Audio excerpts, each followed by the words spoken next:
Hello po. So, alam ko, isa sa mga struggles ng mga aspiring VAs is yung ability nila to communicate in English.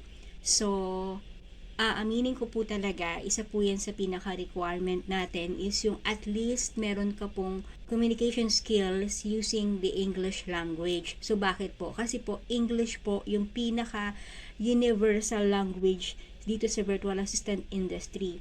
Lalo na yung ating mga client are mga foreigners. Mostly po talaga foreigners yung ating client. So, ang ating lang po talagang means of communication is through English. So, hindi naman po kinakailangan fluent po kayo or perfect yung ating English.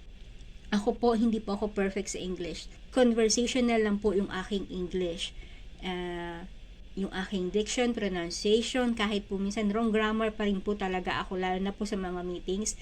Nagno-nosebleed po tayo dyan. Ang importante, nakakaintindi ka, naiintindihan mo yung sinasabi ni client at napaparating mo sa client, naiintindihan ka ni client kung ano yung gusto mong sabihin sa kanya. Mai-improve po natin yung ating English communication skills through practicing. Hindi po kayo matututo sa English yung hindi po ginagamit yung language na yun every day. You watch English films, read books, listen to podcast, English podcast, and do your homework. Learn how to communicate in English. Thank you.